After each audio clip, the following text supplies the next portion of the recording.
We had 2 people vote temporarily, but they still voted to not certify the election results and potentially disenfranchise hundreds of thousands of black voters in Detroit.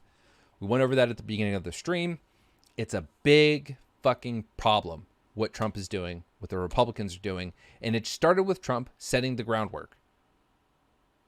So it's frustrating that there's all this bad and that people like Rob, who seem to be genuinely good people and care, are susceptible to it. I'm not calling him stupid. I'm saying he is consuming media in a way that is and has his own personal biases, which we all have. Even if I've gone from Republican to Democrat and I consider myself incredibly objective, we all have biases. I think it's a problem, and it's one that's not getting dealt with.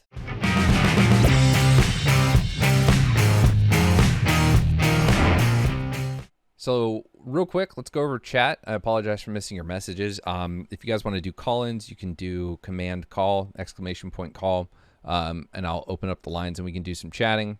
But otherwise, let's see what we have going on. Like, I enjoyed your presence on Hippy Dippy. I think your messaging was relatable and productive to admit how your mind changed over time to then support Biden. I think that it is very important to be able to explain why you make a certain political change. And I try to rely much more on solid, affirmed reasoning instead of I feel. And I think a lot of my beliefs in the Republican side came from misinformation, being susceptible to spin from certain conservative outlets, and then, of course, my upbringing, right? A lot of people raise their kids politically in a very dogmatic way. I was, and I don't want to use the word indoctrinated, but I was raised a conservative. I was raised to believe that the Democrats want to do certain bad things for this country, that if they had their way, we would have socialism. Even though that wasn't a big a part of the narrative back when I was really getting into politics, like in 2000, 2004. I know the face is baby since I've shaved, but I've been a conservative alive for a long time. And it's a frustrating thing to deal with. The change from one to the other, because now, there's still people shitting on everyone. You just see it from a different side, right? So yeah, I made the change. There were a lot of things. I think it was easy for me because I was never so hardcore conservative like we see a lot of people. I used to be against gay marriage, but I was always for like a full legal rights civil union. So I wanted them to be able to adopt. I wanted them to have the same death benefits. I wanted to have the same, marriage benefits, tax benefits, whatever you name it, insurance coverage. I've always wanted them to have anti-discrimination policies at work that protect the LGBT community, things like that. So it wasn't very hard for me to make my first step towards liberalism in 2013 during one of the equality movements where like everyone was putting up that equal sign. It was like a light red and then pink equal sign. It was about the time I remember having a really hard discussion. And it really just came down to being like, just let it go, man. So what if they call it marriage? And then the view changed even further from it was no longer just giving up the fight on the term marriage, but realizing how discriminatory and otherizing that those kind of policies are. So just a lot of changes like that. So yeah, I have many more things I can talk about when it comes to why I changed and all that. But that was the start of it. And I think having that background makes me a little more relatable when I'm trying to engage with an audience that has different views.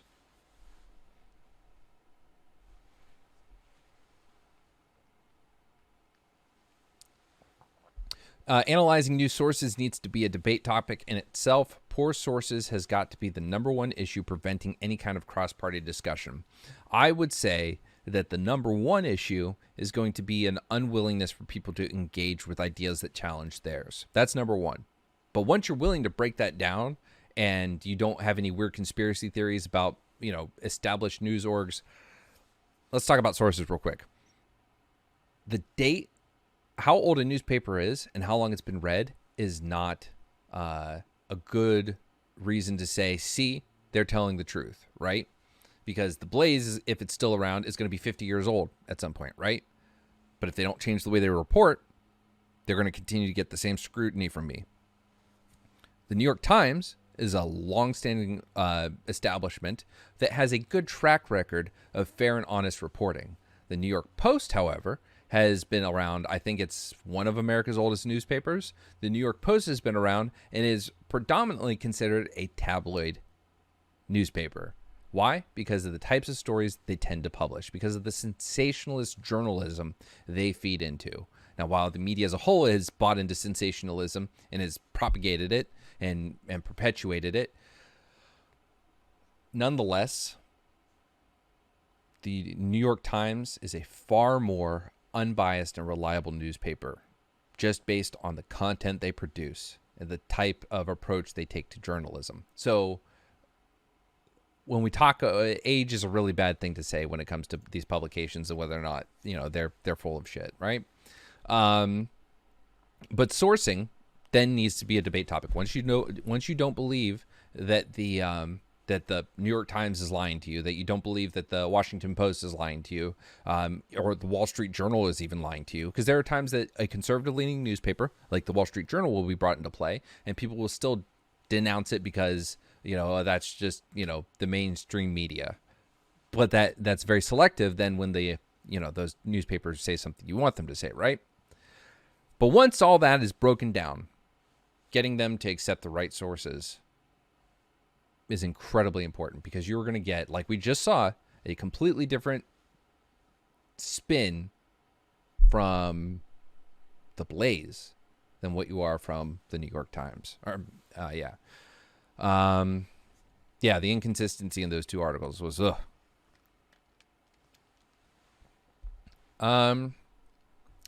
So let's talk about Washington, D.C. So I go to D.C. on Sunday. Dylan Burns was down there on Saturday, and he was there. And so I trust Dylan, and I know what Dylan was experiencing to be true. I believe him because of, who he is. So I then went down on Sunday and saw a bit of it myself. So let me talk about Dylan's experience real quick. So Dylan's experience, I'm going to focus on one particular part, is that he's with a group around BLM Plaza down in D.C. And it's just counter protesters, right? Sure, Antifa is there, but I'll talk about my experience with Antifa the next day. Antifa was there, but it's this big group of just counter protesters, Antifa, whatever. And then this giant group of dudes start marching. They see them from like 3 blocks away. And it's the Proud Boys. And once they get real close, like as they're marching, they're grabbing people, they're swinging fists. And as they get closer to the group, all Antifa does is everyone shouts Proud Boys. Antifa grabs those shield walls that, if you look at conservative media, everyone's trying to make it look like Antifa's out there for fucking war. But all they did was make a shield wall. And it was the Proud Boys coming out, fist swinging, spraying pepper spray. I deplore violence on both sides. And we're going to do a little bit of both sides argumentation here in a second. But at the end of the day, the Proud Boys seem to be the most violent part of the group, or of these moments. Think about it. Black Lives Matter has been around well before Donald Trump became president, and well before Antifa really started to have a prominent growth spurt on U.S. campuses around the time of the election. So these riots were happening because black people were being disproportionately targeted or extrajudicially murdered by police. So blaming the violence of the last 8 months when it comes to the rioting on Antifa is a little misguided. Antifa is there, but what Antifa is often doing is documenting or protecting people from police violence and from any kind of quarreling from other groups, such as the Proud Boys. And it gets very hard to denounce the violent side of Antifa when the Proud Boys, in a far more collective way, are engaging in much more violent tendencies, right? So here's what I saw on Sunday.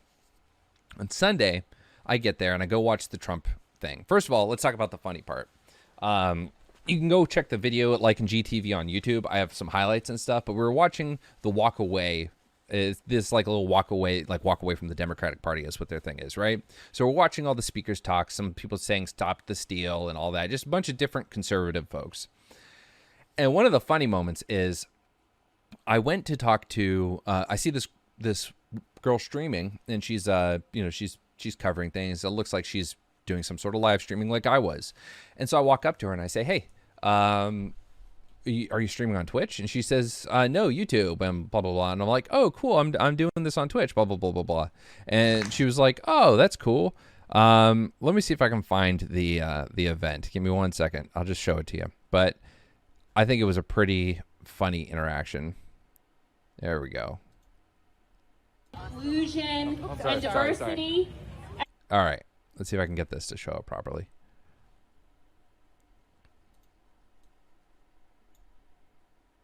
So this is the live stream. We can go over some other parts of this too.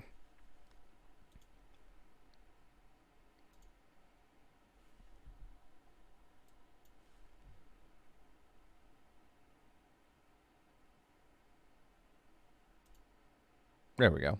All right, check this out. And we are free thinkers, and we Are you can't guys be streaming on accepted Twitch? by that. YouTube. You know what they do instead? They call us chumps. You're on Twitch? Yep. They call us being on here? deplorables. Sure. Well, I'm right here. I'm a proud chump for Trump. Marissa. I'm bad at this. Hi, Marissa. Wrist flex.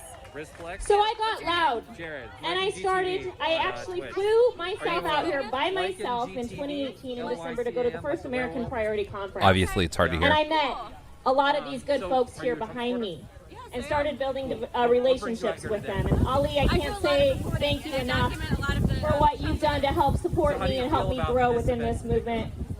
He was one of the first people who really was a support system for me. I support this because this is very interesting. And so I came back to Nevada after leaving that conference, and I said, what can we do Democratic Party. to... So I'm basically, if you can't hear it, well, I'm asking her, what are you doing here? She's like, I'm covering it for my channel. I do a lot of like news stuff like this. I'm like, okay, cool. How do you feel about this particular event? And she's like, oh, I think it's exciting. It's about people walking away from the Democratic Party, becoming a Republican. to spice things up a little bit. We're not your, I don't want the stodgy Republican Party. Let's spice it up. And I'm from Vegas, so I'm like, let's, Vegas this, right? So she has a double take moment because I said, oh, I'm like that, but the opposite. I went from Republican to Democrat. And she's like, right, wait, what?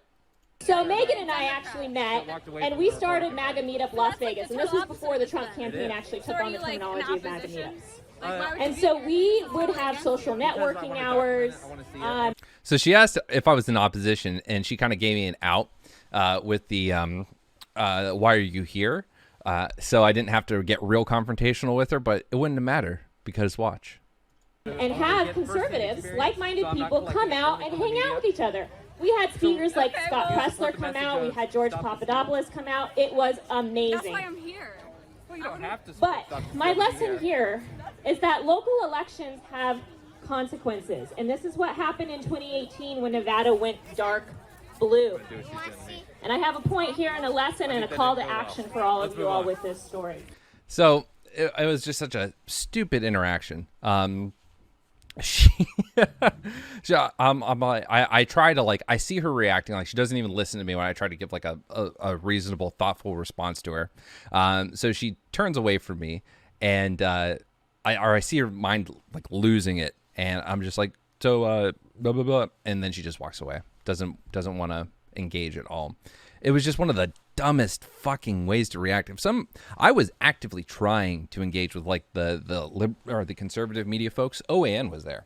The White House correspondent, what's her name, from OAN was there doing interviews, and I walked up in my spacesuit, and I was like, hey, would you like to do an interview with the liberal? I walked up to some security guy, and they go tell her, and then they let's see what they say. They go tell her, and the producer comes back and says, hey, we'll tell the reporter that you want to talk, and if we want you, we'll come get you. I'm like, okay, cool. And I figured I wouldn't hear from them again. They go to the other side. I go to the other side later to do questioning like I do here. And eventually the cameraman comes and talks to me. Let's see if we can find that. Because he comes and talks to me. He comes like right after this person. I'm completely down. And so, Oh, yeah, he's this talking is what right I'm here. asking all of you. So he's I like- do I'm not want America to turn into a communist country. We will not. So he's a moderate conservative because he at least has the mask on his body, covering his mouth a little bit, but not his nose, right? So he comes up. This is her cameraman. This is the OAN cameraman.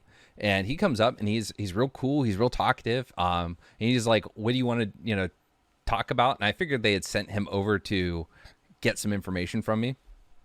And so he comes over to talk, and he's cool. He's chill. He seems a little less Republican. Like he said, I'm a little more moderate than these people are. And we just start talking about video games. Like I thought he was there to feel me out, but like I just said, I'll talk about anything. I just figured you guys might want a different perspective. And he's like, no, that would actually be great. And then at some point around here, he starts getting the stink eye from the reporter. I want to find her name. 1 second. OAN White House correspondent.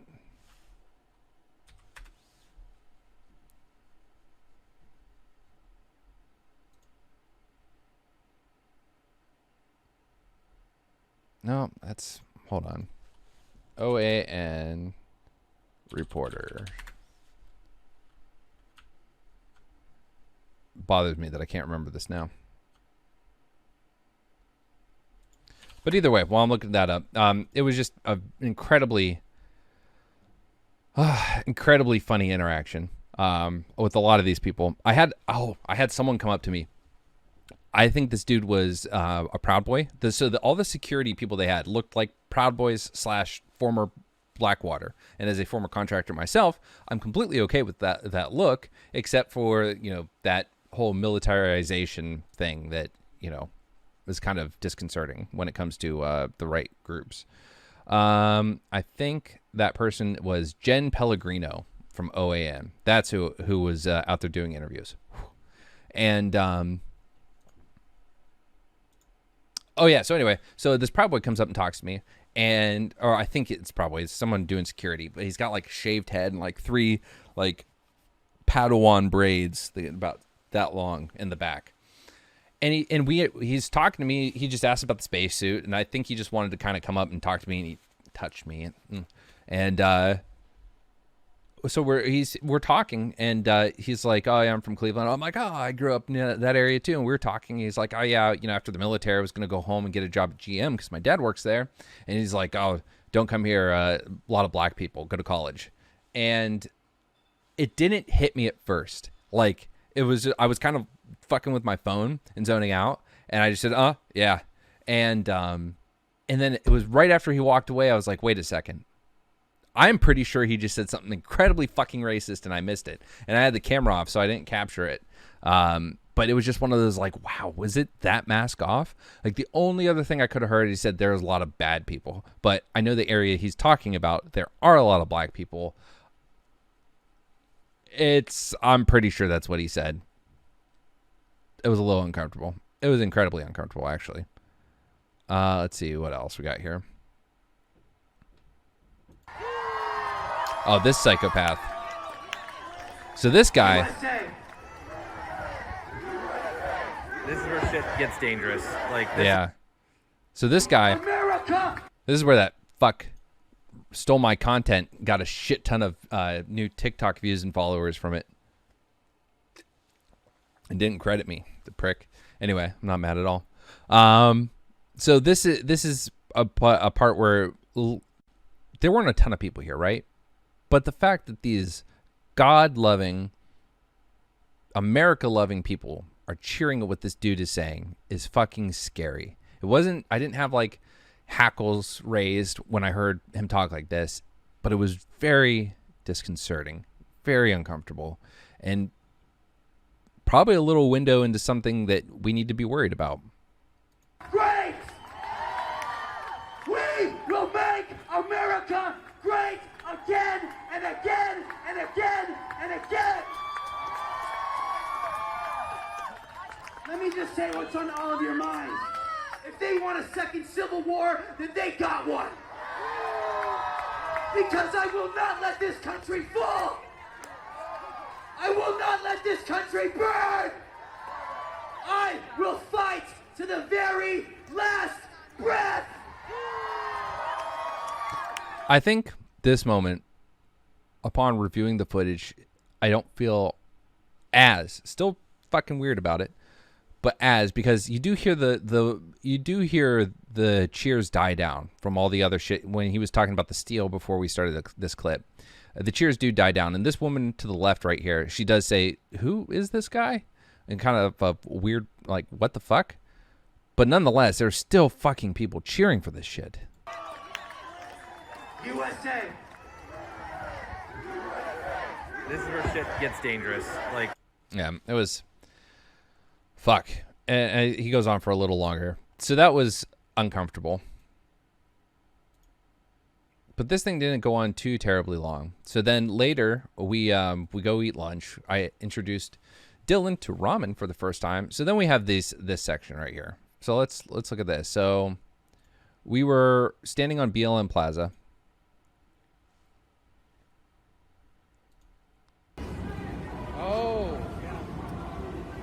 So we're standing on BLM Plaza, I think, right before this clip, and a bunch of cops go running, and a bunch of people go running to follow.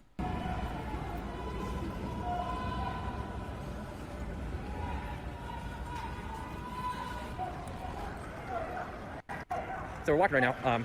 We were over in the BLM Plaza, and they were just, it was almost like a rap battle of fucking people just going back and forth shouting Black Lives Matter and 4 more years and all that.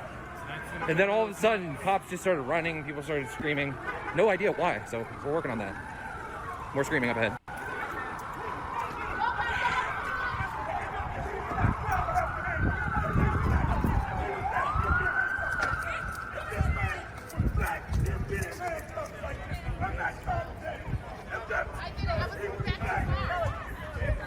So I heard the man say, if that man was... So there's a man here who's incredibly pissed off. He's an older black gentleman, and he's saying if a black man had done what that white man just did to you, you would have arrested him. I don't know exactly what it was that happened with that instance, but there's going to be a guy here that everyone is yelling at. I don't know if it was smart. This one right here.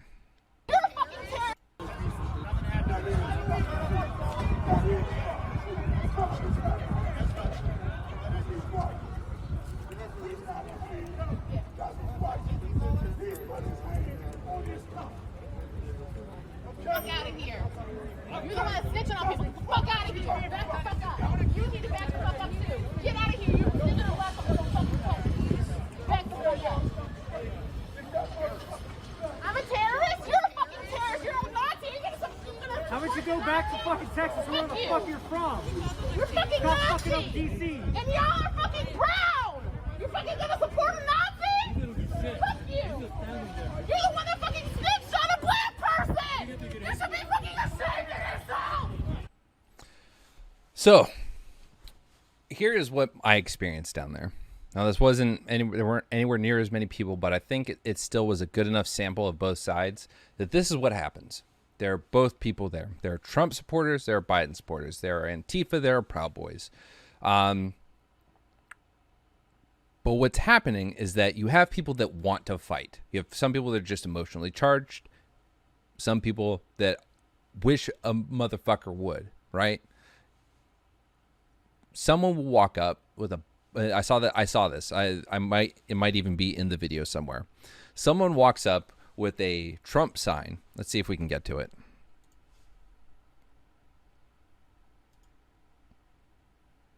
It happened at night. So somewhere around here, someone walks up with a Trump sign. Like it's an Antifa dude. What did they have a reason to come in here? It's a straight up Antifa dude. He comes up with the Trump sign, and he was walking around with like one of those sticks where you pick shit up and you clean. And he grabs the Trump sign, and you see him stomp, stomp, stomp, stomp, stomp, and then shred, shred, shred, and then like throw it like that. And when these things would happen, like people get in each other's faces. Someone sees someone from their group get surrounded, so the other group gets around, and it just it goes up real fast, right? All these people being here, all these tensions being high, it's kindling, right? And it's just waiting for these little sparks, and the spark will hit, and you'll see a little puff of smoke. But that's it for the most part. Like, there will be a scuffle, but it ends real quick. But it's happening from both sides at this level, right? But you also see people that are trying to be confrontational, like the dude running up with the signs. Like, sometimes it's just people, like, you know, start screaming at each other, and then that gets heated. It's not like a direct provocation like that, right? Like someone grabbing a Trump hat or an Antifa flag or whatever, right? So you have those that are happening all the time, and that's getting disproportionately turned into Antifa being evil by the conservative media. A lot of these clips you find, you'll see this dude get sucker punched from the back, right? And that's fucking horrible. And I'm like, guys, stop doing this. You're making the left look bad. You're causing more problems for the country. Why are you being senselessly violent?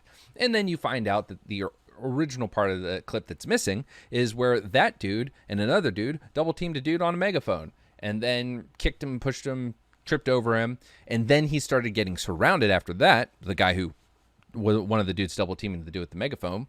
And after that, then everyone that supports the guy that got tripped started swarming in. So the dude starts freaking out and he's flailing, he's coming after everyone. He's like, you don't want to fucking do this, and he's screaming, but he's also scared. So it's like, do I think he wants to start a fight with everyone in that crowd? No, I think he's trying to act self-defensive at this point. But then he puts his hands down, he goes to walk away, and someone comes up and sucker punches him from the back. I don't condone that, but I also don't condone what the guy did, and I understand why he's getting attacked. He put that target on himself. So it's just, tensions are high, man. Emotions are high. And both left and right have people that are looking for a fight, that want a fight. And the cameras are not capturing that whole picture of the mood, of the way these sparks are happening. People aren't telling that story. The right is incentivized to not tell that story. The left is too concerned with what the right's doing, so they're not telling their side of the story. And when they do, they get shouted down or whatever. And I say this as someone who's incredibly critical of Antifa. I don't like the violence. I don't like that Antifa folks are showing up threatening speakers on campuses. I don't agree with that at all. But then you have Dylan's account of the Proud Boys. The Proud Boys, and then you have the videos. Go on my Twitter at LikeandGTV, shameless self-promotion. And I posted it in reply to a bunch of people saying, show me the Proud Boys being senselessly violent. And these Proud Boys just walk through a fucking crowd and start attacking a reporter. And then when the reporter's like, why the fuck are you punching me? 3 other Proud Boys gang up on him and say, shut the fuck up, sit down, get back. Fuck that shit. This is a group that's being monitored by the Southern Poverty Law Center. I think it's Law Center, right?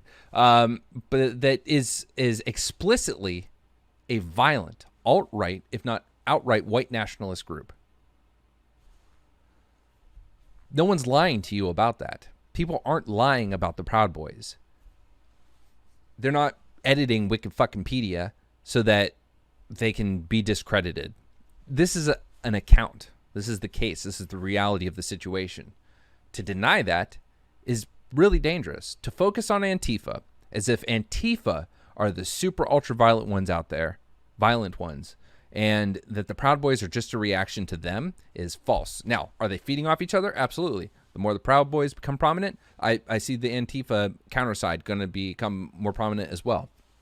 But the problem that we are experiencing right now is that people are trying to both sides it when the Proud Boys are actually doing harm to people. When the Proud Boys are actively looking for violence, are trying to be divisive and threatening, that should be what we're focusing on. Focusing on Antifa is a red herring, and it needs to be called out, and we need to find some way to reach these people on the right to understand that, because that fucker from earlier, this guy, he started his speech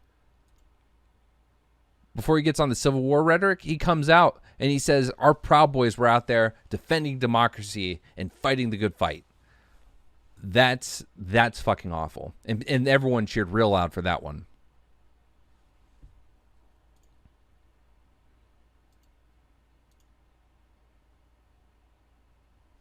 Sorry, I'm gonna read over chat real quick. The stoner gamer camera guy. Yeah. Splurgus. This is this section with that guy talking. We are not communists. We are not socialists. We are not deep state agents. We are Americans. Like this guy. Yeah, this is the one that guy grabbed. Frozen. The crowd's cheering for anything is not to worry about. I'm sorry. I don't totally understand that, but I'm sorry. I don't understand your question. But yeah, so there is something that happened after dusk. Someone brought it up in chat. So one thing that, okay, here's another thing. Like when it comes to the behavior of people. But that's a Dylan joke. Please tell Lakin so he can tell me. Okay, so you see these people right here? On this side, what you're watching right now is police grabbing their bikes and they're kind of forming in here. So they're gonna take someone. Because cops are leaving. Wait, they're going in. This guy fucking jamming. What are you doing? Watch this. See, they're coming in. They're going after someone. Whoa, why are they arresting? What the hell? Yo. What the fuck did she do? What is What did she do? She's fucking... Okay, so there was a pregnant woman walking around, and we believe that's who they took, right? All they did was come in and take her. They came in from both sides. They just moved real smooth. They didn't do anything crazy. They just, hey, come with us. We don't know why. At least my group didn't know why, because we were over on the side. I think most people in this area did not know why. Watch how people react. What the hell? Are you fucking serious? You didn't do shit! Well, I don't know what happened. Just come in and swoop up whoever the fuck you want, you fucking pig! That right fucking there. Don't do that shit. If you don't know why someone is taken away, don't fucking react that way. All you do is inflame the situation. There's no reason to act that way.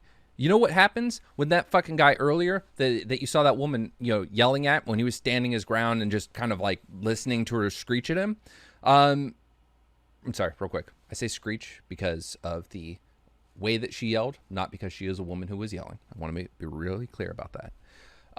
But when she was screaming at him, he was standing his ground.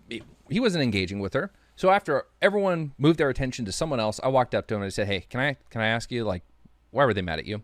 And he said, "Let's go to the side." And he pulled me aside and he told me, he said, "I saw this dude holding a Trump sign and some person walked up and shoved his face, and I turned to the cop and said, 'Hey, it's getting physical over there.'" That's all he did, right? I don't think that, I'm not okay with the violence, and I wish the cops would step in more. One of the big complaints, actually, from a lot of the people there was that it wasn't until the Proud Boys showed up that the cops finally started to interfere, and it seemed a little disproportionate which side they were supporting. But regardless of that, at least the cops were getting involved when things got real serious. But there are all these little scuffles where maybe it's because of what we went through in the summer with a lot of the heavy protests that their SOPs have changed, but they're far more hands-off. But all they did was escort this woman away. Theoretically, when we talk about this a little further along in this clip, I'm wondering if it's maybe because she's pregnant and because they're worried about something going down, or maybe she actually did something. We don't know, though. So to jump in and start calling them fucking pigs gets everyone else who's on your side about that riled up. They start engaging, and it heats things up. It makes things worse. And you can't be fucking doing that for no reason. That's one of the big problems. Like, when you go back to this section, like, it's one thing to record, because I was there recording, but I made a point to stand back. If you look a lot of me recording in these different places, if I could, I stood back as far as possible while still being able to cover it, because by getting up in people's faces, you're inflaming the situation. You're not helping. I think... Sorry, I thought that was a part of the video where I put my phone in my pocket. You don't help these situations when you get up in people's faces with cameras, when you jump in and just start screaming for no reason. I try to not be repetitive about that point, but that's what I'm seeing a lot of the problem is. It seems that Antifa are actually there to try and document misbehavior from police and from radical right-wingers to defend for the most part. But there are some that were looking to fight. Yeah, those people getting really aggressive. There were a lot of them that were Antifa. There were Antifa people that would unnecessarily provoke people from the right. Not necessarily Proud Boys. Just get, like, don't touch me. Like, if someone, like, you know, you're in a crowd. If someone walked by and, like, you know, would slightly brush their shoulder, they turn it into a thing. Both sides are doing that. But I'm focusing on Antifa right now to say they're not all innocent, but for the most part, they seem to be there to do good, at least good by the community, but good by the people that are there. They seem to be more focused and care more about making sure the Proud Boys aren't hurting people and making sure that the police aren't hurting people. In those two situations, that group with a few, we like to pull out that few bad apples argument on the right, don't we? The few bad apples compared to the large group of Proud Boys that are predominantly violent actors that aren't there for peace and protecting America, that are there to be street thugs. That's it at the end of the day. When is violence a proper response? I think for the most part, violence should be avoided, such as the case where that guy was violent and then surrounded, and then scared, and then put his hands down, beelining out of it. I think that's where violence stops. I think the guy punching him in the back of the head was not the right response. I think attacking the man while he's attacking someone else is a moment where violence is okay. I think that's a good example. Like, and have you seen the video of Proud Boys leader Gavin McInnes pissing in his own mouth? I have not. Is that real? I obviously will not be watching that on this stream, but I have not seen that. But then again, I've watched Bear Grylls drink his own piss for years, so I don't know if he's still doing that. How do you turn a bad faith actor good? I think what's really difficult is identifying the bad faith actor. You have to know, you have to suss out whether or not they are engaging in bad faith. That's the first thing, because if they are, what are your options, right? I think we assume bad faith in more people than it exists. For instance, I think that there are a lot of high-ranking politicians in the Republican Party that genuinely believe that we just shouldn't put American dollars, American taxpayer money, legislative effort into improving the black community, because there are plenty of black people out there that have gone out and pulled themselves up by their bootstraps and have made good lives for themselves despite that bad situation. So everyone else not doing the same is simply lazy or dependent on the government or whatever. That's an argument that I genuinely believe there are Americans that believe it with no intent of some racial or racist denial of reality, right? But I believe there are those who do. I think those who do engage with that in bad faith, though, are very, very, very few, right? An example of bad faith that I've believed in.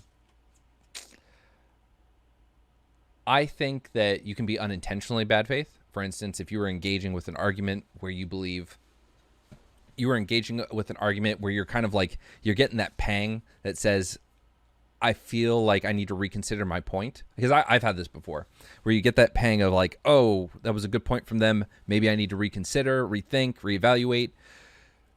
Nah, fuck it, and push forward. I think that's a little unintentionally bad faith. Like, you had a moment of maybe, and you're fighting against it.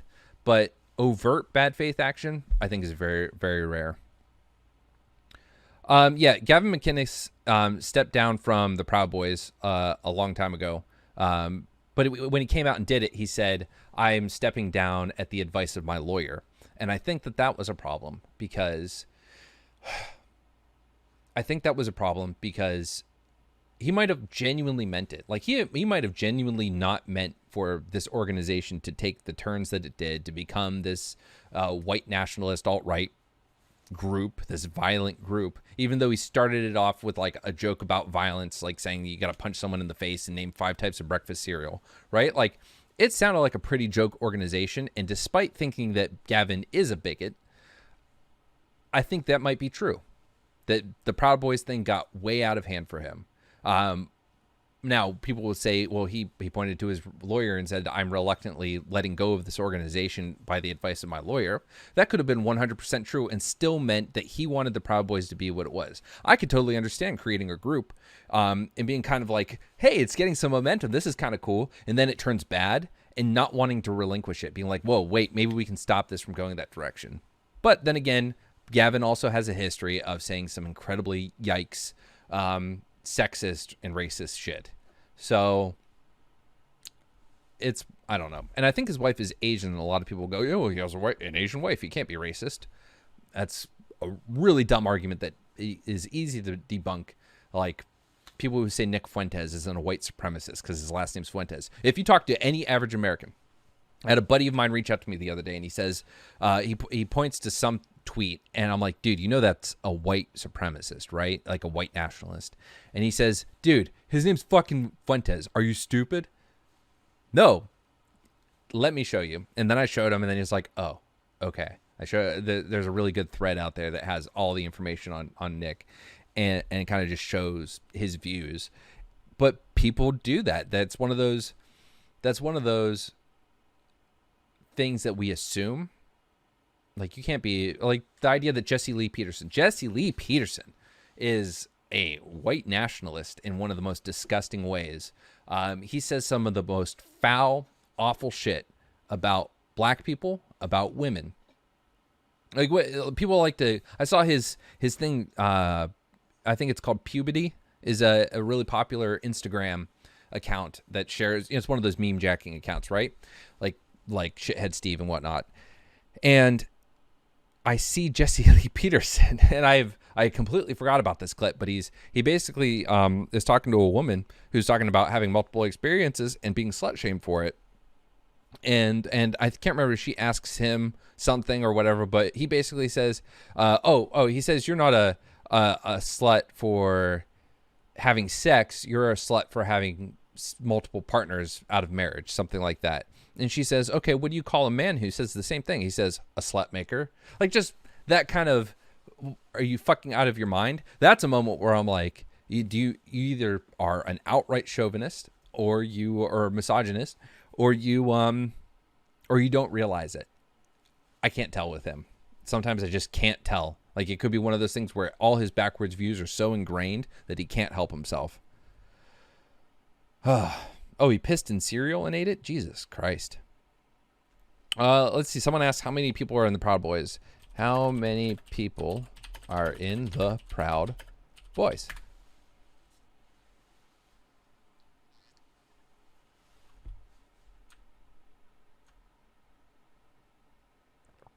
I think I was talking to someone yesterday about the Proud Boys, and I think one of the oh, I've never noticed their logo before. It's a rooster on one of those weather vanes, but it points to the west. I wonder if that's a call to Western values or some shit. I don't know. Oh, and then like Proud Boys has like a leader. Like their leader is Enrique Torrio.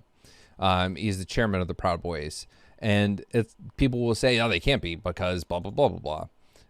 Since early 2019, Enrique Torrio, who identifies as Afro-Cuban, has been the chairman of the Proud Boys. Like, you can be a white nationalist without being white. Let's see, though. I'm trying to look for something on numbers.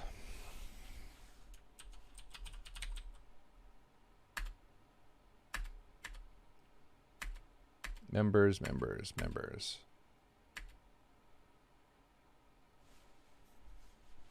Yeah, I'm not finding any definitive numbers. Proud Boys member numbers.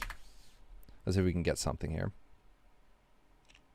Nope, not finding it. If someone in chat can find it, that would be awesome. But I'm not seeing anything as far as numbers. In fact, the Anti-Defamation League doesn't have unknown. Actually, this looks like an old article. I don't know. So the membership's unknown.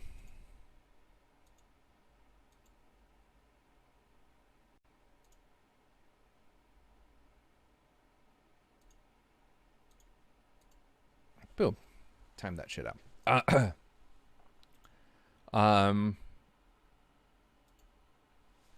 So anyway, so I think my big takeaway from going to DC and from talking to, firsthand accounts of DC from people I trust, is that both sides are provoking or instigating violence. Both sides are doing damage to these movements and communities. If they wanted to come out and say, we still support Donald Trump, the problem is that Donald Trump is empowering them, and he's inflaming these tensions, and he's creating more of a situation where these people are going to cause problems.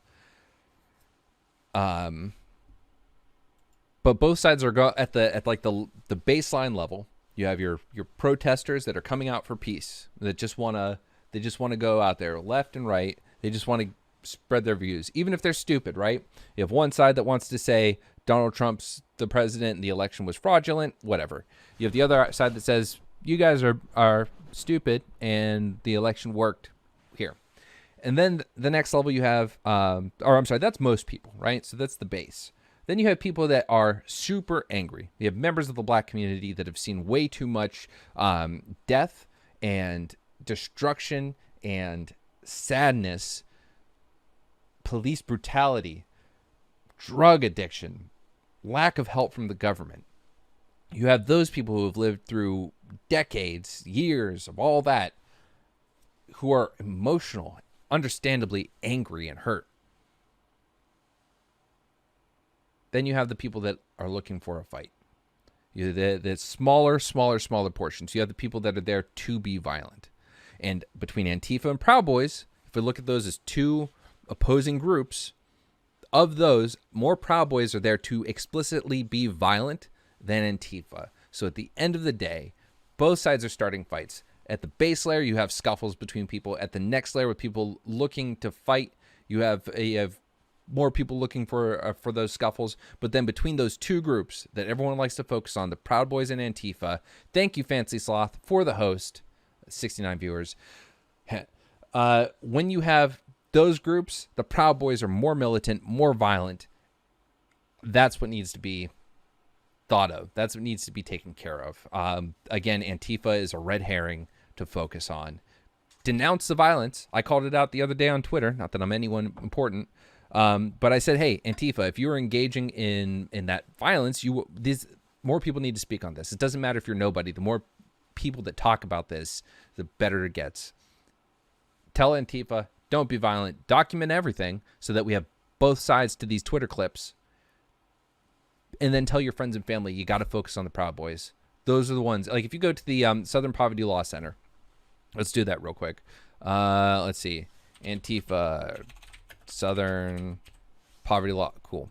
So you go to the Southern Poverty Law Center. Let's change the scene. And bring myself back. Sorry.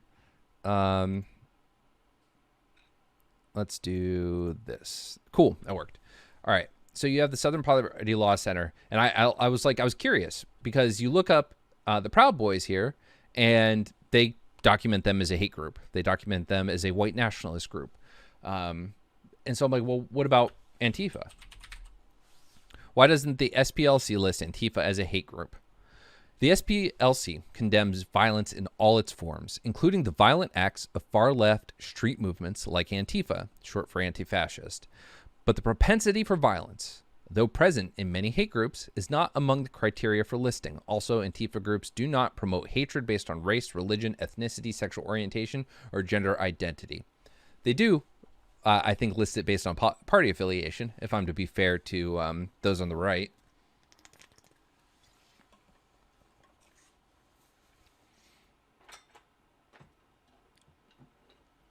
No. All right, mister. This streamer is lying. Most violence is coming from Anti-Fart. The Proud Boys just defend themselves. So because we have some new viewers in chat, let's go over what we talked about before. Hey, Interdimensional Dildo. Nice name. Have you been to any of these events? Because we'll go through what we talked about earlier. One, riots existed before Antifa became prominent in the United States. And I'm not talking about over the last 100 years. I'm talking about when it comes to Black Lives Matter, over the last 8 years, Antifa didn't become super prominent until 2016. 2015, 2016, riots were happening well before that with regards to Black Lives Matter. And riots were not associated with Black Lives Matter Antifa was not really associated with Black Lives Matter riots until this year in particular, right? So this idea of the Antifa super soldiers and these super leftists that are trying to ruin the country wasn't a thing until recently. Number two, that's a big point because Antifa is coming out there to document police brutality, to protect people from police brutality at these protests, and to counter the Proud Boys movement. The Proud Boys movement has been growing. The Proud Boys are covered by the Southern Poverty Law Center and many other watchdog groups as a hate group. They're not lying to you. This isn't bullshit. It's a group that was a joke by Gavin McInnes that ran away into something incredibly dangerous. Now, with the firsthand experience I have and with those in this community have had, both sides are fighting. So I'll give you that. We've talked about this ad nauseum already. Both sides are fighting with each other. The difference is this. Sir, someone with a Trump sign will go rip it up in someone's face. Everyone puffs out their chest. And if someone shoves, it turns into a scuffle, right? Again, both sides are doing that kind of antagonism and fighting. The difference, though, is that when you look at Antifa and the Proud Boys, Antifa is there not to start fights. There are some in there who are looking for violence and really want to fucking scrap it out. But for the most part, Antifa is not there to start fights. The Proud Boys are there to start fights. Here, allow me to link you a clip. Taco, I swear to God. I swear to God. The media sucks! The media sucks! So, The media sucks! all right. Taco. Okay. So I'm going to link this tweet. I'm not going to watch it because I'm not going to watch it on stream because I don't know if I'll get in trouble for it showing violence, but watch that clip. So it starts with them walking and chanting, the media sucks. And then you see a guy, if you listen closely, the guy's saying something like, but why attack or why hit or why punch? And the dude just fucking 1-2, like just fucking knocks the dude down. And then when he's like, why the fuck are you hitting me? 3 more jump in and say, shut the fuck up, back off. The guy wasn't doing anything. That violence was prominent from the Proud Boys on Saturday. That shit, like, you know, you see all the pictures. I'm assuming, Guy, that you're one of those people that follows social media and gets a lot of your information about the Proud Boys and Antifa on social media. So I'm sure you've seen all the different clips, especially if you follow people like Still Gray and Tim Pool, of these people bringing out shields, right? And you think, oh, Antifa's there for war. Antifa's there for violence. But when Proud Boys in a very large group are coming down the street, macing people and throwing fists at anyone that's in opposition to them, when they get to the large group of people in BLM Plaza, everyone shouts Proud Boys, and the shield wall comes up and acts as a defensive force. They weren't out there shoving random people with shields. They weren't beating the fuck out of people with those shields. And then once they formed the shield wall, it was the Proud Boys that charged them, started swinging fists, and started macing people. The Proud Boys are there for a fight. If you think anything else, you're either looking at the wrong media, and if you care, by the way, if you care about our media, or I'm sorry, in our country, a violent group gaining followers, gaining power, and gaining an irresponsible message that they're there just to fight openness and openness and freedom and for this country, if that is what you truly believe, I challenge you to go out and look at different sources. Because when you see the violent Antifa fucks in the videos, and then you see the rest of the clip, and it's like, wait a second, there were people being antagonistic. There were people attacking before that man was attacked. You have to alter your perspective. I still call out violence. We talked about it a little earlier on stream. There's still a situation where someone, this guy was on the right, and he was violent first, aggressively violent. But then when he walked away, I don't think he should have been attacked. And then someone came up and cold clocked him from behind. That was wrong. That was bad. But at the end of the day, he was still an instigator, and you can't just say, yeah, well, they still shouldn't have hit him. No, you've got to call out the instigators, and the Proud Boys are the instigators more often than not.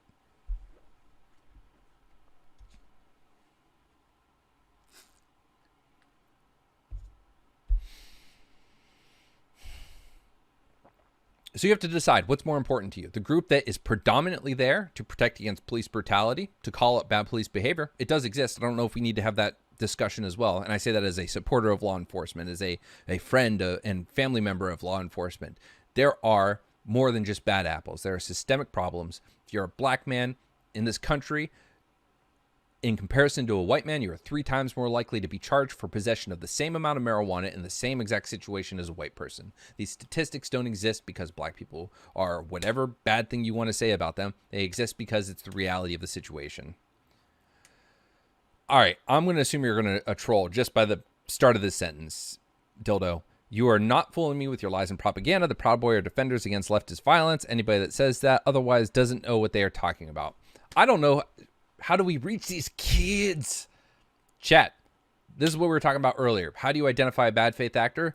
To me, interdimensional dildo, it's not because you have a difference in opinion. It's a matter that I just went through a few good examples, gave a really great example of just outright fucking Proud Boy violence towards some member of the media, and your response coming in here, oh, I'm sorry, you did respond to that, is still lying. A 17-second clip proves nothing. Look up Antifa violence. It's really weird that when you look up Antifa violence, let's go ahead and Google that shit.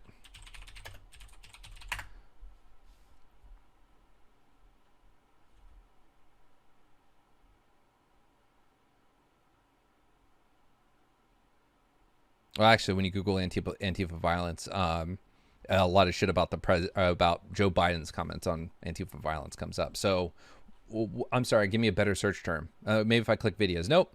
Fact check: Joe Biden condemns Antifa. Violent protests. Violence erupts in D.C. as counter protests fight Trump. But again, that just says violence erupts.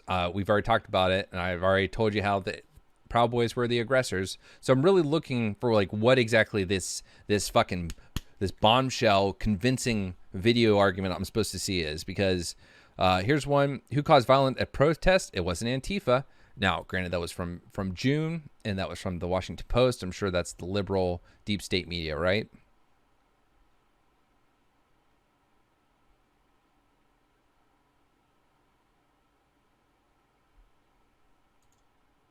So give me some sauce. I am hungry, and I want to dip truth in a big old tub of sauce, and I want to eat it. So give me some sauce so I can consume your truth. Otherwise, it's fucking stupid.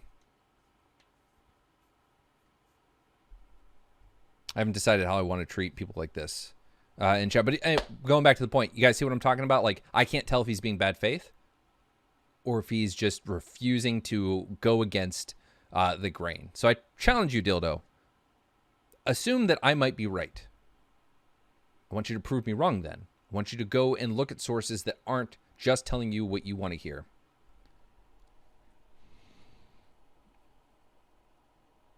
This is a problem with a lot of people too. It's not just someone like that saying, like, because interdimensional dildo could be one of the coolest dudes in the world. He could be a dude that he helps the old woman cross the street, gives money to charity, hands out to the homeless, buys an extra burger, gives it to the bum on the corner, whatever it might be.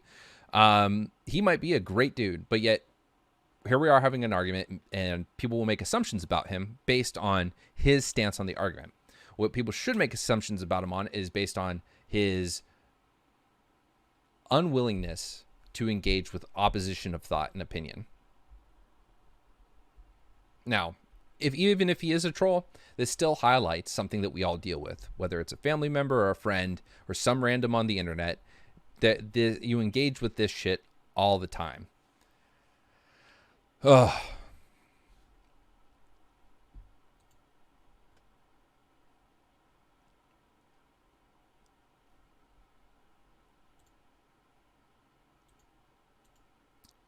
Oh, I'm sorry you feel that way. He says, I do all of that. I'm also not stupid. You are a liar and a propagandist. Yeah, you know what? And I used to say I'm not stupid and that the black community doesn't have any issues that disproportionately make it harder for them to have a good life. And then I stopped believing that because I realized that that was not true. And there are plenty of, if you want hard figures, there are plenty of those. If you want anecdotal evidence, there's plenty of that. It's just a matter of how do you get to the point where you are open to ideas that contest your own.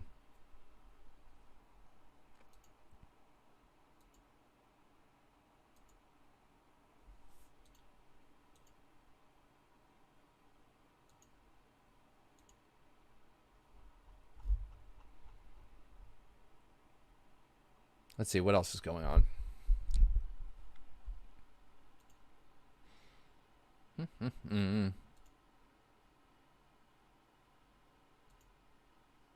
Oh, we there was this poor dog.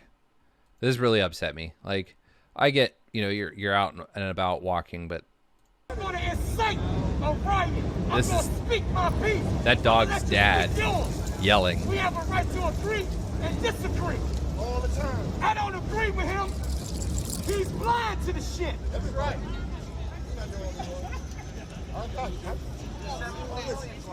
The shit just pisses me off, man. Poor dog. Just, and he's like, fuck this. We really need to wake up. So done with this shit. Daddy just doing his thing. The more we keep coming at them and want to incite the violence because they have their own political views, the more we're being looked at as the asses instead of the Well, asses. unlike my father, I'm more of a libertarian. Fuck Donald Trump. Fuck Trump. No, I'm sorry. Is it bad to laugh at my own jokes? Anyway.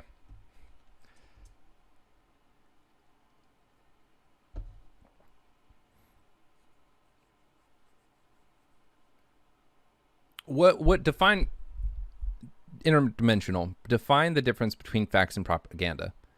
Like, I am giving you an account from two people, myself and the guy I went down with on Sunday, who was also there Saturday. I'm giving you an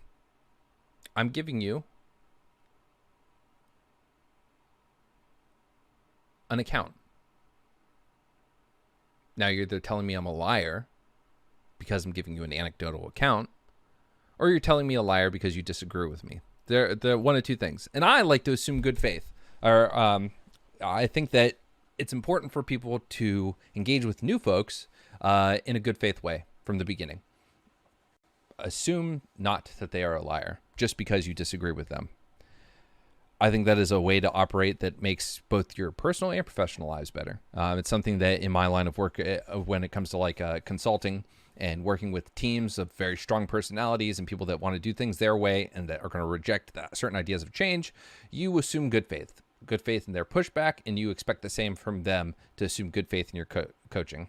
Yesterday, I slept with the Queen of England, and it was the best sex ever. That's my account. See, the difference is I'm showing you a video of me actually being down there, and I can link you to the guy who was there on Saturday. The difference is that you were never in Buckingham Palace. Period. End of story. Are you going to the Georgia meeting? For those who don't know what he's talking about, Georgia is, Destiny's going to Georgia. He's going to feel the temperature out this weekend to make some real good political action. So if you guys are fans of his, go to his subreddit. It might be pinned. He's going to do a meetup in Georgia. There will be pizza, I believe. Double check the post, so I'm not promising anything that's not there. But fuck yeah. And hey, Ahsoka Bun O, I saw your subscription. Thank you very much. I'm really glad you're enjoying it. Tier 3 subscriber. I think that's the only one of those I have. I do have sub badges. Lenny Bear has been great in helping me work with an artist to get those. We just have to get them up. So I need to get the different sizes, and we'll do that. So hell yeah. But anyway, so again, interdimensional. You were not at Buckingham Palace the other day. I was in DC. So my anecdote has a little more credibility than yours. Thank you, Lenny. Your whole argument depends on believe me, which is exactly how propaganda works. But then I showed you a source. Then I showed you an account of that senseless violence. I can link more since I'm not in... Hold on one second. /r/public. Freak out. Proud Boys attack member of the media. These people are unhinged. So here you go. This is the clip that was stolen from me and got 50,000 fucking upvotes. Again, still not mad about it. Here you go, interdimensional. So this is one of the fucking speakers that I was covering. That's them talking about engaging in political violence. I'm sorry. Let me know if you support that. If you do, then I guess I pulled out the wrong clip. But that's not the Proud Boys. So let's. But he praises the Proud Boys, and he praises how the Proud Boys are acting, saying they're defending, but they're not defending shit. Let's see. Okay, I don't know if we can call the Proud Boys domestic terrorists, but here's the Proud Boys grouping up on someone for having what do they steal from a flag?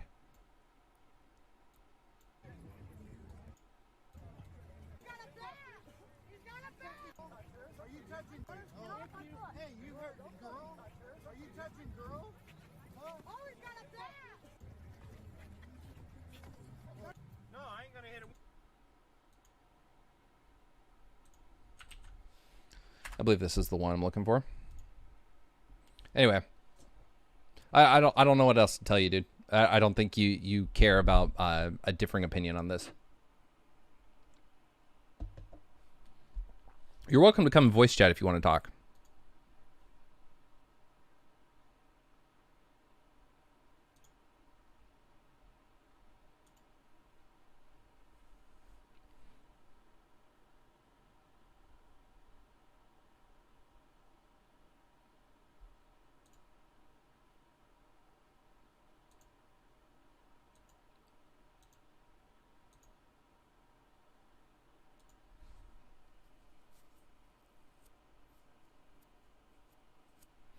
Like, do you want to say that that was just one bad actor? Because, like, a few people watched him do it from the Proud Boys side and yelled at the journalist and not their fellow Proud Boy for doing it.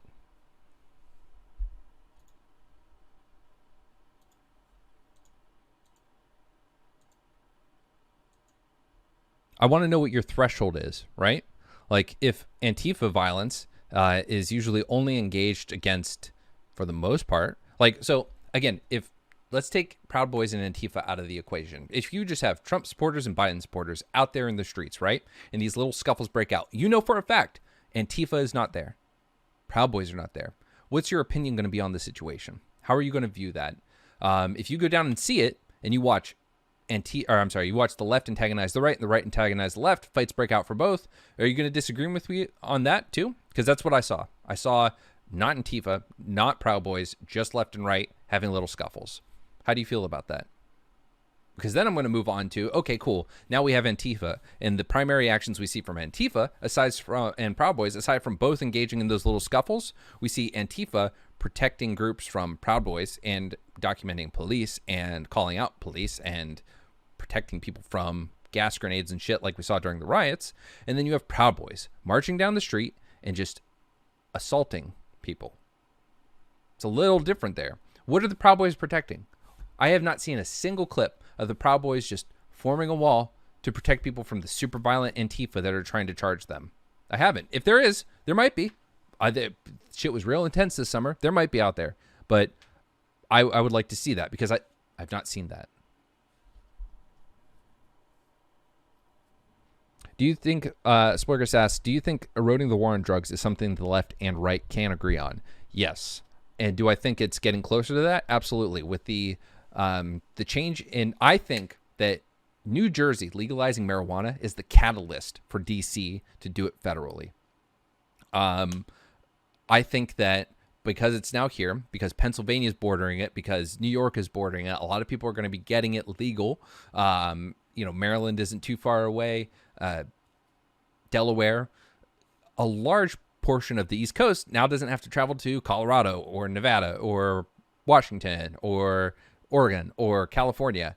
I think this is the catalyst we needed for it to go. So with that, I think sentiments on, as we've educated people more and more when it comes to drug policy, on the fact that focusing on mental health, the fact that mental health perpetuates addictive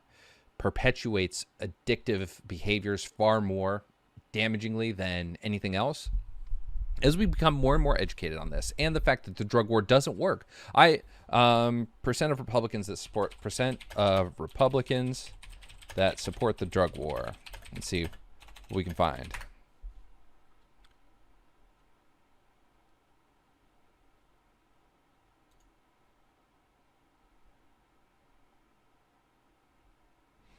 So this is from 2012. Poll, only 10% of Americans think the drug war is a success. 66% think it's a failure. The drug war is something that continues to be more and more unpopular on both sides. I think the Democrats, it's probably more so. Like, there are still a lot of Republicans that don't believe decriminalization is a good thing, or that think decriminalization is the same as legalization. But I think this overall country sentiment, to answer your question, is yes, the Democrats and the Republicans can agree with it, and more Republicans are coming on board with decriminalization, ending the drug war. I think that we could convert a lot of those resources. Thank you, Lenny, for gifting out a sub. I think we can decriminalize.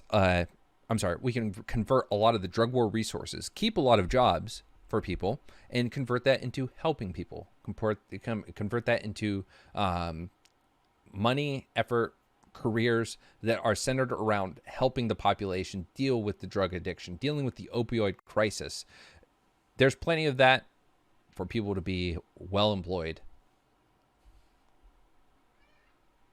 Decriminalization or legalization. Where do you draw the line on the personal freedom to do drugs and what it isn't allowed? There is something. This is a feeling, not a studied thing.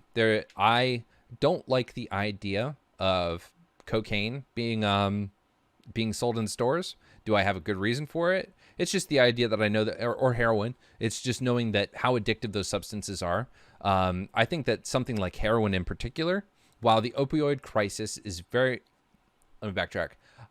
I don't have a correlative study that shows that, hey, if heroin was legal, but we had better mental health and better financial stability in this country, etc., that addiction rates would plummet, right? Like, is it only the people in a very bad position that end up addicted? Like, let's say that heroin is 50% addictive, right, off first try, and that, let's say that heroin is 50% addictive off first try, right, in current state of America. Does that drop to 10% addictive off first try if we give everyone a universal basic income, free healthcare, take away their student debt, and do what?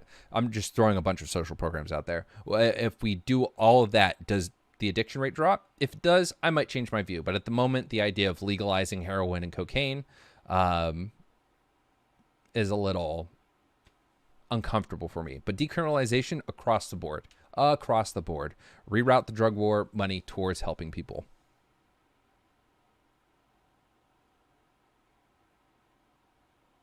I hope that that helped answer your question. What's your view on Israel? My view is this. I think that they're an important strategic ally. I think that Israel exists, and the idea that we fucking have to have that discussion is stupid. It's a country that exists for good or ill as far as the way it came to be. It exists. I don't think that's a discussion worth happening. But what I do think is worth discussing is what is happening in regards to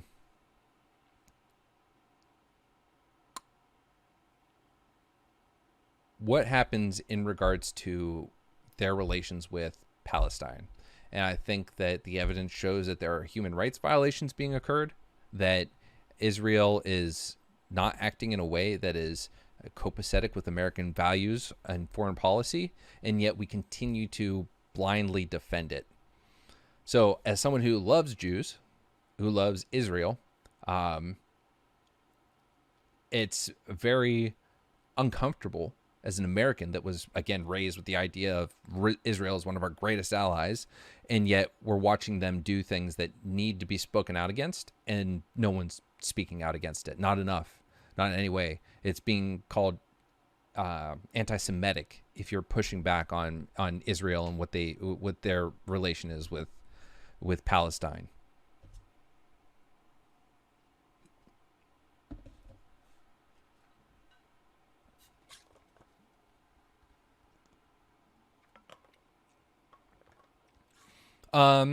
You seem to be okay with the government helping people with addictions, but shouldn't we do the same for tobacco use, sugar, and other long-term health damage for the country? Or is cocaine just more sexy and dynamic, immediate? I think that the drug war itself is something that has done a ravenous amount of damage to this country, and the opioid epidemic is growing. So I think that that is a high priority for the amount of damage it does, and the way that it intersections with issues in the Black community, in the issues in lower class communities. I think that to our country, the last 40 something years of drug war has been horrible. But I think that tobacco use has gone down. Let's verify that. How much has tobacco use decreased?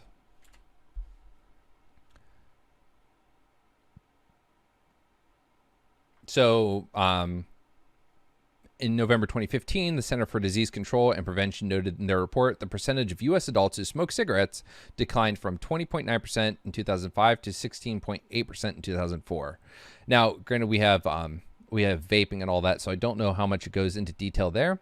But I know a lot of people who, anecdotally, of course, I know a lot of people who have turned to vapes to decrease their cigarette use and continue vaping, but then a lot of people that completely stopped after that. So, as far as tobacco consumption, I unless that accounts for, no, that's at cigarettes. Yeah. So I'd have to see actual numbers on tobacco, but I think that all those are important, right? But I think that as the economic situation of Americans improves, we also see bad eating habits decline, right? Isn't that one of the things that is often talked about is the poor eat worse food for various reasons.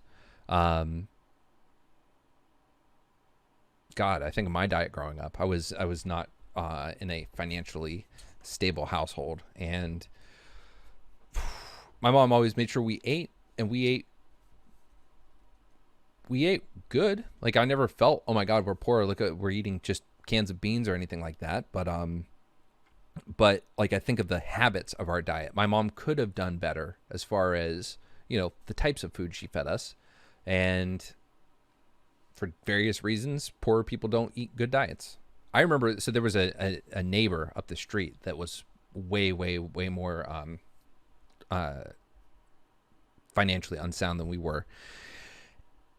And I remember going in and seeing these just sacks of like cream of wheat, I think it was. And it was just like almost like government surplus cream of wheat.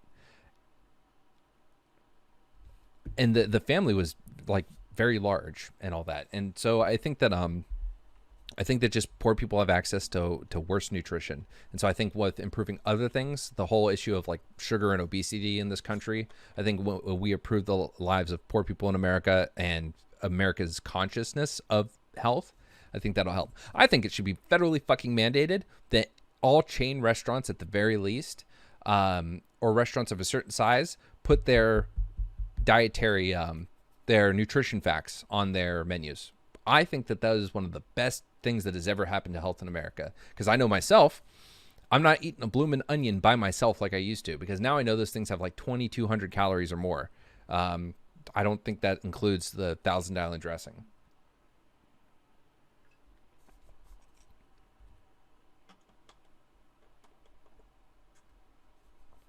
Asaka says, isn't much of it because healthier food is made at home, but most people don't have enough time to make it? Yes, that is one of the reasons. Absolutely. Like when you're poor and you're trying to raise 3 kids and you're working all the time, it's a lot easier to go pick up the fast, quick dollar menu items than it is to go home and make, chicken, broccoli, and rice, right? In Portugal, they didn't legalize all drugs, but completely criminalized them, and it decreased usage for all age groups. More dramatic decreases in middle age, high school, and lifetime users were decreased. Yeah, absolutely. Chimpanzee. Portugal is like one of the big examples that a lot of people point to, and I think it's great that the focus on decriminalization and education swung the pendulum towards much better results when it comes to their citizenry and their relationship with drugs. I think Sweden had another example that I really liked. In Sweden, they created these apartments for people. I think it was Sweden, so I apologize if I'm using the wrong country. But they created apartments for these people, and they medically administered their daily dose of drugs. You could go live in this apartment so that you had a place to live. You could get your drugs clean, so you knew they were coming from a good source, and they weren't going to hurt you beyond what just the drugs would do. And I think it was like for like 10 or 12 years, this program has been in effect. I heard about it in 2019.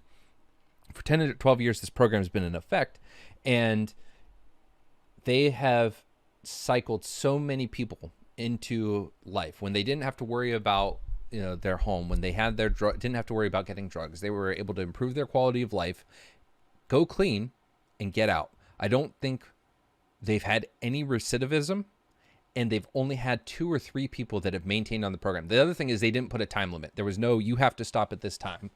And I think that lack of recidivism and that fact that only 3 people in this program stuck around just to keep getting the drugs and living this life, I think that is a testament to what money put towards empathy can do to this country. Because think about it. Not only are we spending money on the war on drugs, but we're then still having to spend money on people affected by it, whether it's through homeless shelters, whether it's through public programs that are publicly funded, what do you call them? Rehab clinics that just cycle people again and again and again, many returns. Your taxpayer dollars are not just going to the drug war. They're going to the impacts of the drug war.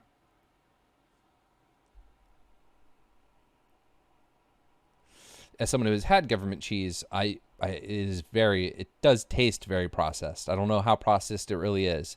One of the things that I used to get in trouble for is sometimes the WIC people would deliver our cereal, cheese, and milk and all that in the porch, and I would either forget about it or just not think to go grab it because I was tinier, and then it would be out there all day and get spoiled. And of course, that's very bad when you are in an economically unstable household.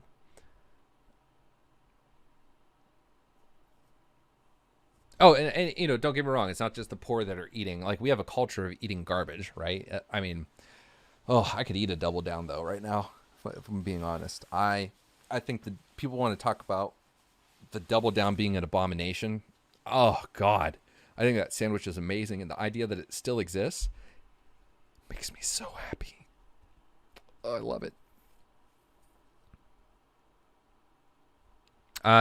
You ate a whole bloomin' onion alone? I am a fat piece of shit when I want to be. So, Boda says, oh, that's a buzzkill. I go out to eat. It's to have fun. I don't want to see that. You know what? I agree with you. It is unfun, but I think that so many people eat out.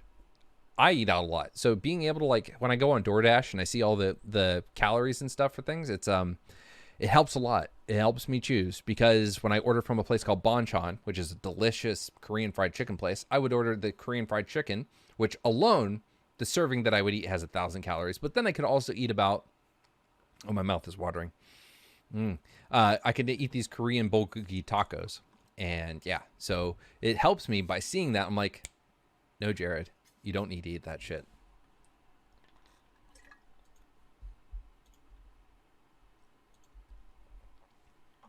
Yeah, potatoes are cheap, filling, but super fattening. Yeah.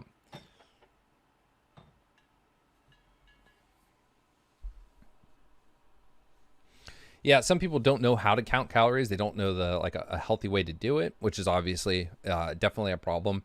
I think another big thing is people, you know, that data on counting calories or like the 2,000 calories, it varies a lot. Some people need 2,500 calories. Some people only need 1,500 calories. There's a lot based on your size, your metabolism. It's not just a cut and dry thing. It's just that if you focus around 2,000 calories, you're getting enough nutrition, that sort of thing.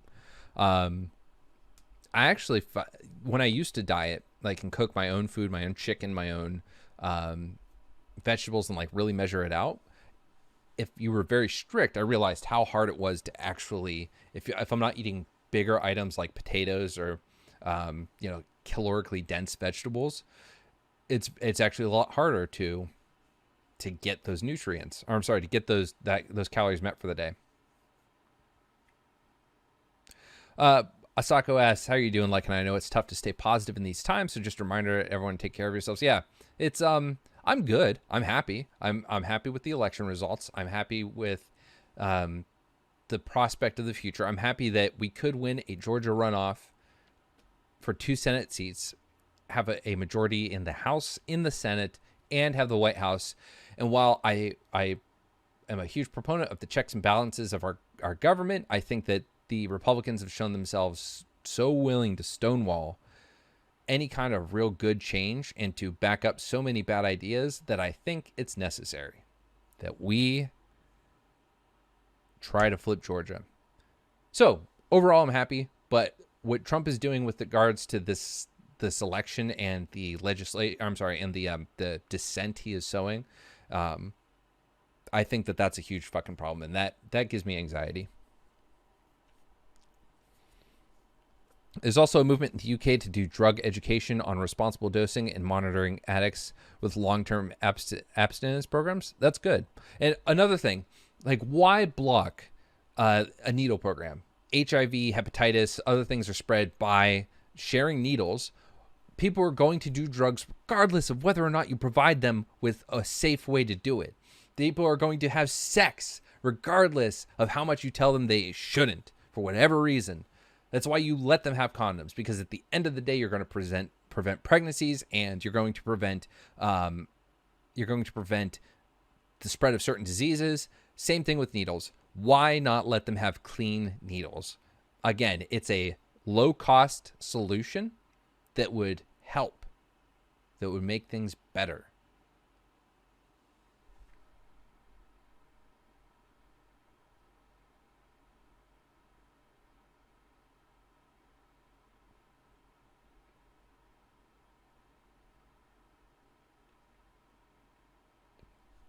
I don't live in Nova. I live closer to Baltimore. I've been in this area for about 9 years now.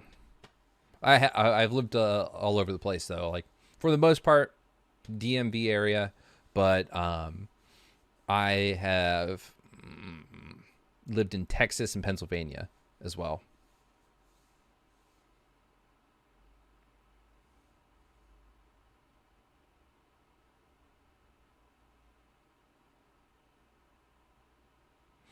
A cat cam. If I showed you, you guys ever seen a love sack? Let's see if I can show you this. I apologize for the mess.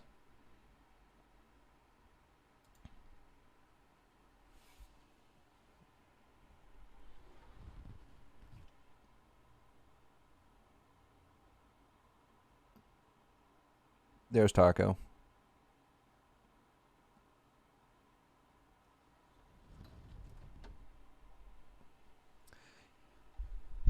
He's a good boy. He's also aggressively affectionate.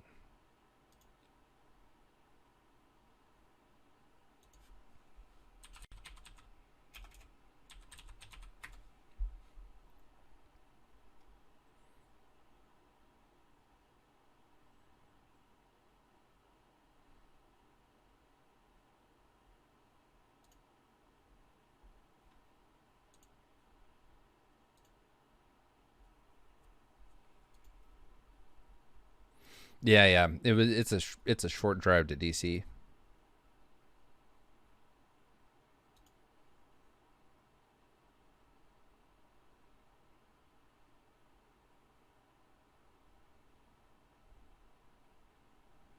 Yeah, abortion's something that I've had a huge shift on. I still don't like the idea of abortion. I think that I do think that it's like, to just look at it as if it's just like getting a wart removed. I have a problem with that. But what is important to realize is how much legal abortion, one, people are going to do it regardless. So make it healthy for them. Like, make it so that people aren't doing this in the back rooms of some random places, so that we don't have like outlaw abortion doctors. And it's the fact that it leveled the playing field for women so much to have access to this. The lack of access to legal abortions for women was a huge setback. So it's like, on one hand, I totally get the argument of you're dealing with a life. I understand that argument. I empathize with that argument. But at the same time, you have to decide, is that worth the subjugation, subtle though it might be, of half of this population? And I think the reality is no, it's not. So I fully support abortion rights. I fully support Planned Parenthood. I hate the demonization of Planned Parenthood as if it's just an abortion factory. This organization, aside from providing safe abortions, accessible abortions, provides so many other health services to both men and women. It is an organization that is incredibly important to this country, picking up the slack where the government doesn't answer the mail. And they are unfairly demonized because they provide a service that a large chunk of the population doesn't agree with. And yet I think it was what 70%, according to a Fox poll that we saw the other day. I think 70% don't want Roe v. Wade to be overturned.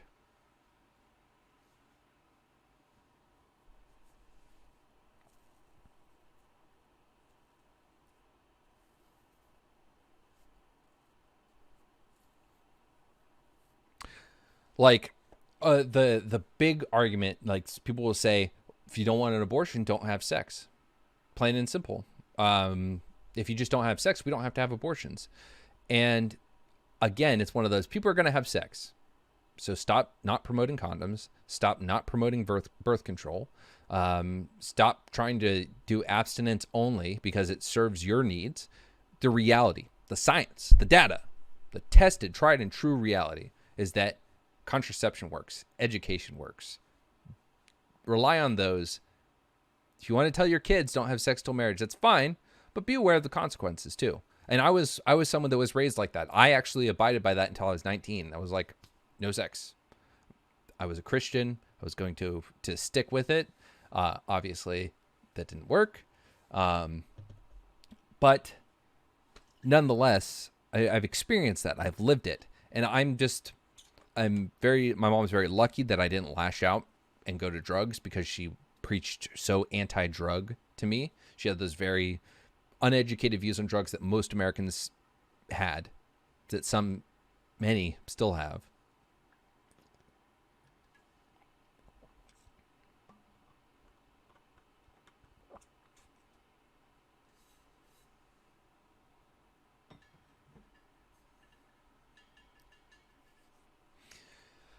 Oh, I always hate the abortion discussion though, because any sort of like there are some that just, it's one of those arguments that like, if you don't just cut and dry say support abortion and end it, if you give any pushback, there are a lot of people that get real upset about it. It makes it an unenjoyable conversation. Not that abortion is ever like a fun topic.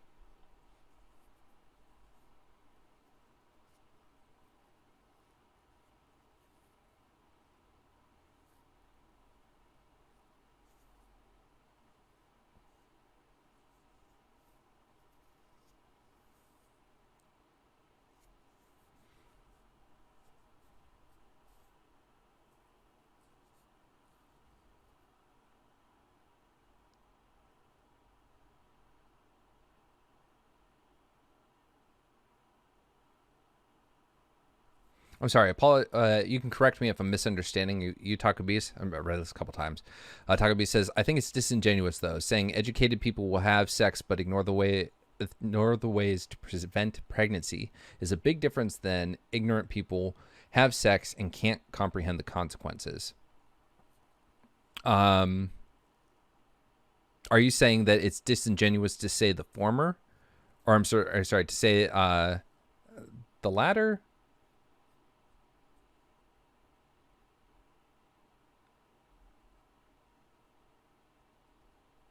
You're saying that I lump them both in.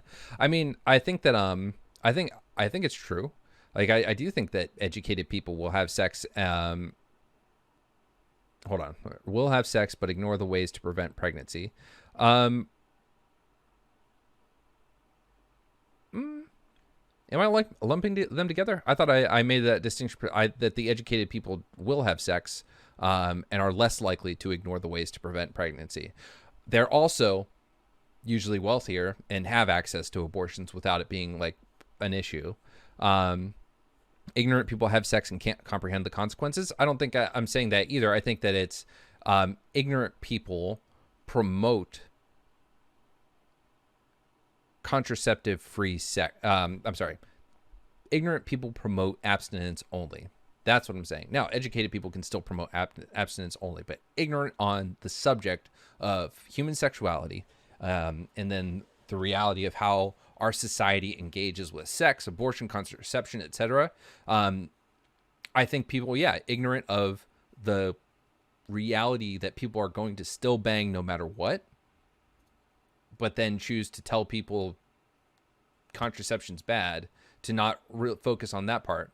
That's the issue. They're not focusing on the right part. By hammering home, prevent STDs, prevent unwanted pregnancy, etc. By not hammering that home and then making this stuff readily available, the fact that it's a problem for a 16-year-old to go to their parents and say, hey, I'd like to get on birth control, for it to be bad for a 16-year-old boy to go to his parents and say, hey, I need a box of condoms. If you can't have that straightforward conversation, now granted that boy can go buy condoms, except I think some states might have it so you can't. But that's one of those things that it's important to focus on those things. If you focus more on those things than focusing on don't have sex if you don't want to have an abortion, don't have sex if you don't want to get HIV. If you focus on that, you're teaching the wrong things. There, I think I had to process that for a minute to really articulate it.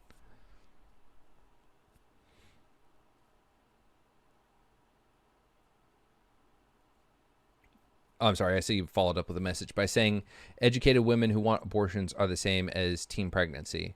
Right. They're obviously not the same. But I think that it's those focusing on the wrong side of prevention are the ones causing harm. Unfortunately, I'm an Ohio State fan. Don't get excited by this shit. This is my roommates. Yeah, sorry, folks. Excuse me. New York C. Twisted. NYC Twisted. Saw you on Hippy Dippy and thought you did well. I think a few strong personalities stole the show a little bit, but I wouldn't have known the stream existed otherwise. I really appreciate that. Yeah, no, I mean, also when you have people like Vosh that are so articulate and well-spoken and have a bigger, more established on-stream personality. I mean, at that point, Dylan runs such a good podcast that I was happy just to get my first, last, and maybe one middle piece, and I felt like I was able to contribute to the show. Other panel shows like that, you have to shout, you have to fight each other for a time. Dylan runs an excellent ship. If you're here and you don't follow Dylan and you don't watch the Hippy Dippy, it's one of the best. So I was actually very happy just to get the little bits of talk time that I did, because I felt unrushed. I felt like I was able to articulate my points and not be interrupted. I was happy with my performance. And obviously I think it showed. My Twitter followers jumped up by almost 300. My Twitch got a ton of followers. I've got more viewers than I've really had consistently for a long time. It's really, really, really nice. So I'm glad you appreciated it. I'm very happy that you guys have enjoyed it. If I can, real quick, I am going to shamelessly plug myself. I think it was, let's see. I'm going to link my YouTube. If you guys wouldn't mind subscribing to my YouTube, that actually helps a lot. They changed their partner program, and now that I'm actually making content again, I care about it. But yeah, really happy to be here. I'm really happy to have y'all. So that Ron dude, someone brought up the Ron dude. I think he engaged very nicely. I want to say that first and foremost. I think he engaged very nicely. I think he was engaging in good faith. And I think that's just an example of someone who is... I was a Benghazi Gate person. I was conservative then. I was very angry. I was like, why didn't they send in help? They could have, whatever. But then the report finally showed that they couldn't have sent help. Those people were dead before the special forces in Tripoli were told to stand down. There wasn't a huge amount of negligence. There wasn't this... the worst thing is that Obama was hesitant to call it a terrorist attack when it seemed to be the case. But I remember being just irate about it and constantly like he should have lost the election. Hillary should have been fired. Whatever. Yeah. So I remember that. I'm sorry. I lost my train of thought. I have to regather it. Give me 1 second. Fuck. What were we just talking about? Oh yeah, the wrong guy. So anyway, I understand being in the wrong, but not being able to get out of my echo chamber and see it. I can empathize with Ron in that. And that's one of the difficult things to do. And I asked him to do it. I said, hey, for 1 second, I want you to do what you're asking us to do, and I want you to assume that I'm giving you it correct. So he's asking us to assume that the election had irregularities that are of need of national attention.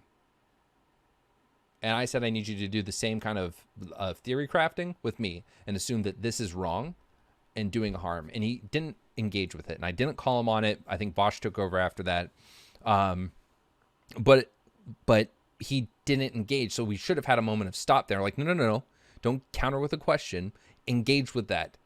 Take for a second, because I need you to visualize. I need you to consider that this rhetoric is harmful, that it's going to do damage to this country, that it's going to be something that we have to deal with in 2 years at the midterms and 4 years at the next presidential election, especially if Trump runs again. That rhetoric is something we're going to have to deal with. We had 2 people vote temporarily, but they still voted to not certify the election results and potentially disenfranchise hundreds of thousands of black voters in Detroit.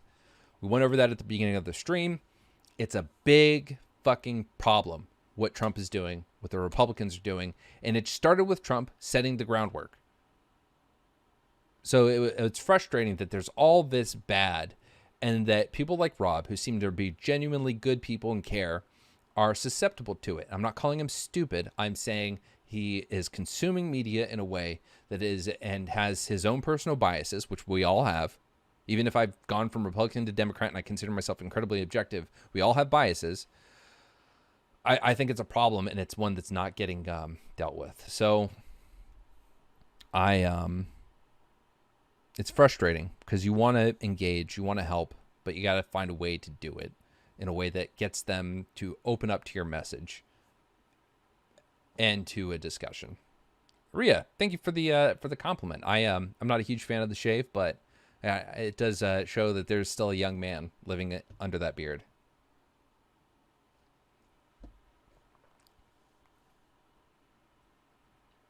Thank you, Psychmania. Yeah, Hippy Dippy seems to be a great place to expose yourself to new audiences.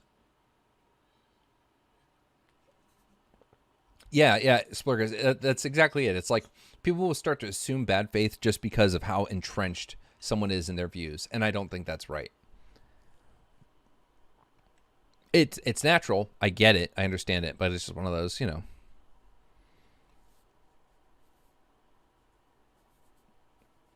just not looking forward to the long-term effects of this. It really sucks. It really does. It's really sad, and it's really unfortunate. And I don't mean that in a drama-mongering way. I mean, it's genuinely sad. We have our country in a position of great uncertainty because of the President of the United States. That really bothers me. That's really upsetting.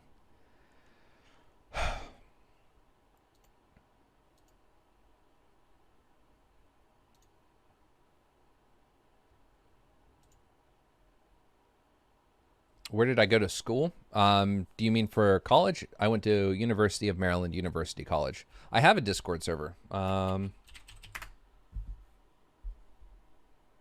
my commands aren't working. I might have to re-add that fucking bot to the channel. Give me 1 second. Now, the server isn't super active, so I apologize for that.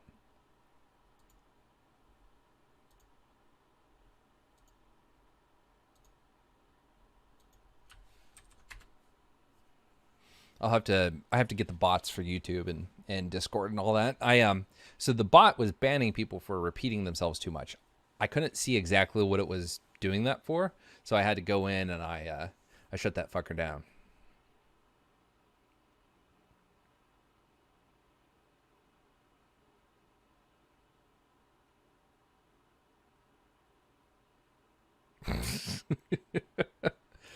I only know that if viruses are transmitted by hugs and kisses with you, it would cause the new pandemic. Ha ha ha ha. Greetings, bro. Thank you. They would be transmitted by me if I were to kiss people while having COVID. That is correct, technically, but I don't think that I am getting so many kisses that that we have to worry about me being a super spreader.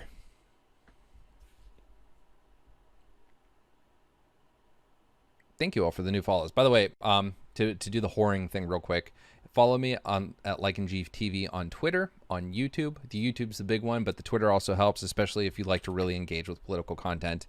Let me say for disclaimer, I'm not a leftist. I'm a liberal, but I'm a very progressive liberal. So I like to be open and clear about that, because I don't want you to get to my Twitter and see me like give a little criticism of a leftist take or of Antifa.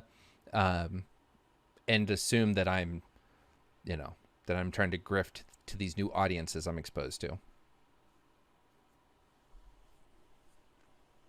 OSU is in Ohio State? Yes, I am. Why am I an Ohio State fan? Because I grew up Ohio State. My grandfather went to Ohio State, and this is one of those, from Ohio things.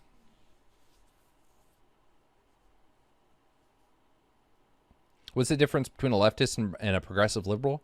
To my understanding, it's socialism. Like, leftists are the socialist side of the left, and progressives are just for more social programs, more social progress, right? So nothing as hardcore as seizing the means of production, as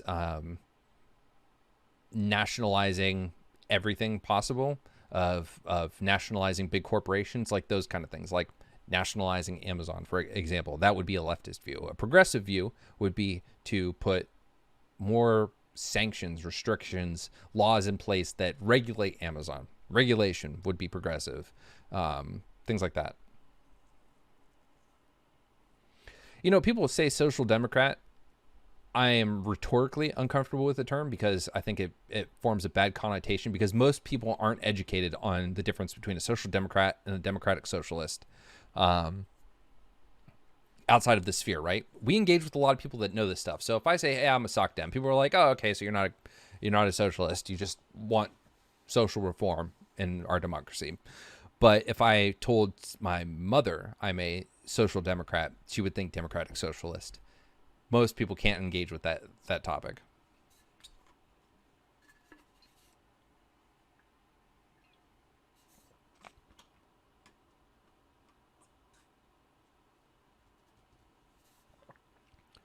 Yeah, the security guards. Which were the security guards? I forget.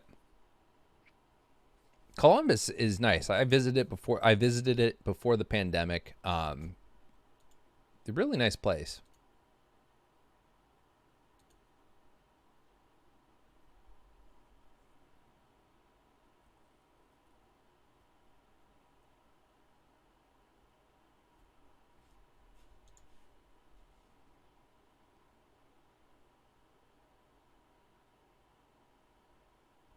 The problem is we have those laws, we just don't use them. If we use the current antitrust laws, we wouldn't have this problem with Facebook and Amazon. I'm not educated enough on them to know that's 100% the case, NYC. But you're probably right, because I know for a fact that like a lot of the gun control laws that people want are actually in place in a lot of states, some federally, but don't get used to their full extent. And that's where we see a lot of problems caused. I don't have a citation at the moment, but there are some instances where post gun issue, some of the things that people are calling for, you find out it was in place, it wasn't used right? So I think that one of the important things with gun reform or gun control, responsible gun control, to be fair, I am pro Second Amendment. With responsible gun control, we go in and we verify that if a law is in place, that it's actually being enforced to the full extent that it's supposed to, or that a system is in place, that it's being utilized properly to prevent the tragedies that we've seen. I think I don't know a way to really articulate it, except that I say I approach progressivism in a very conservative way. I want progress and I want change, but I want it to be measured. I don't want it to ever be an overreaction. I never want to give something that we can't take away.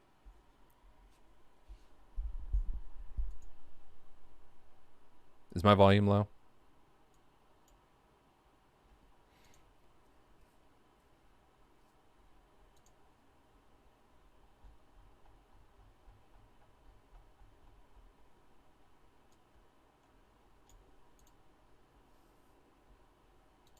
Maybe I need to talk closer.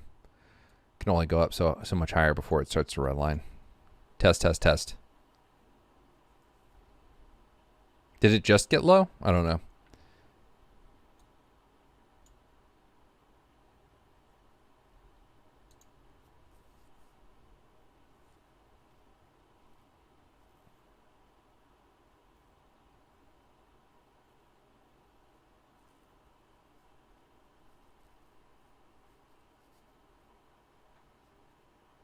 at that event when you wanted an interview with the speaker. Oh, oh, okay. So those, I get it now. So these weren't security guys. Let's see if they're on the video.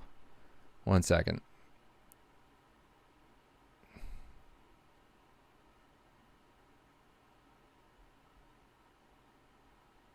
Hold on 1 second, folks.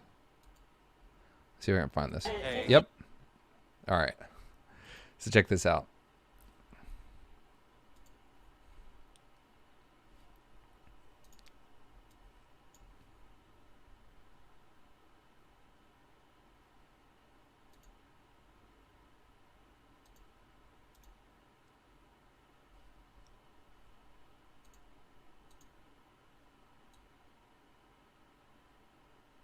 All right. So this guy, let's see if I can find him. All right, you can see my mouse right here. His name's like Ali Alexander, and he is a national coordinator. I don't know if he's the coordinator, but a national coordinator for Stop the Steal. So I wanted to interview him for obvious reasons. Let's talk about this steal that we must stop.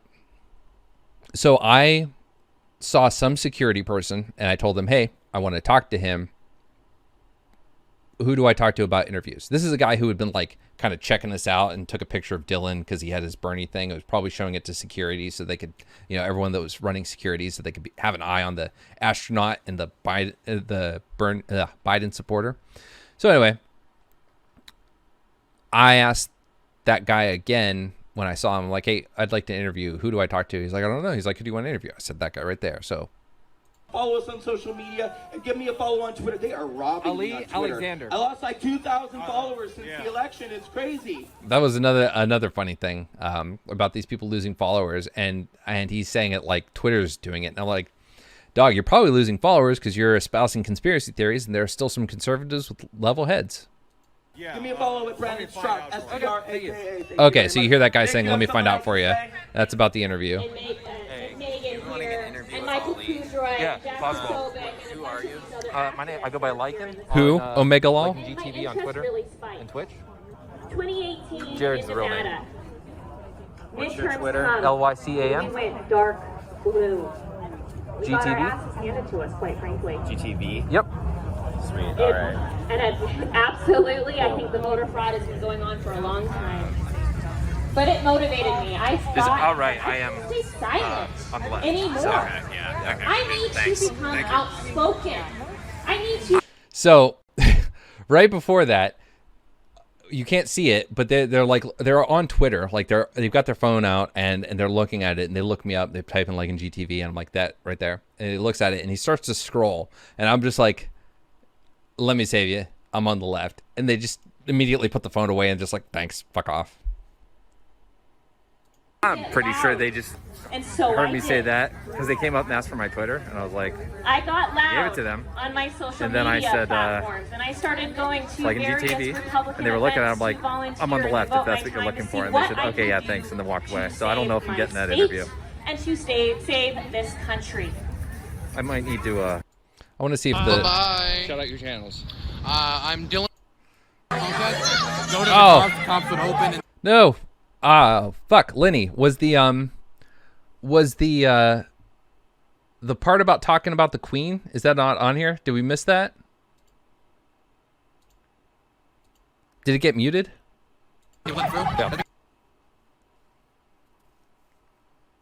Oh, we'll have to find that. I hope it wasn't. I hope we got it before it was muted.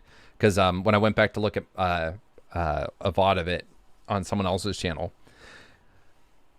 Oh, man. Damn. Okay, so there's this moment where I was being a turd, and we saw a Sky News, which is British, and we saw them reporting.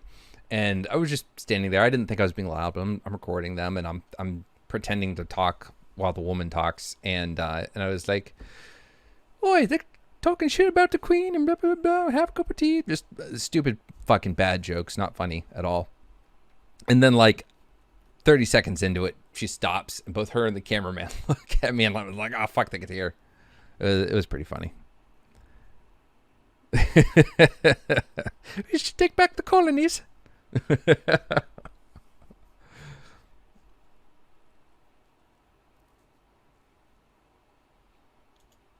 Yeah, let's get a clip of that. I'll talk to you about it in a second. All right, folks. I am what's a conspiracy theory I believe?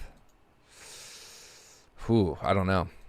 I don't know if there are really any that I do believe. I know when I was younger, like there was a part of me that was like, maybe that third plane was shot down in Pennsylvania by the government. But other than that, I don't think I've ever seriously entertained a conspiracy theory.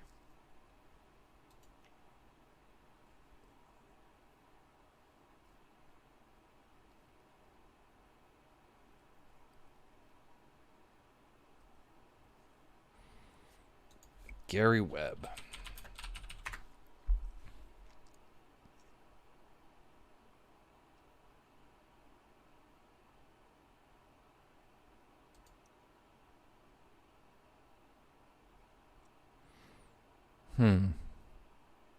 Is this the one he was involved with the CIA? Yeah. Oh yeah, the Gary Webb thing is super sus. Like, yeah, I will say that's one that I've been like, oh fuck. There's some things like that intrigue me. That poster is the Count of Monte Cristo.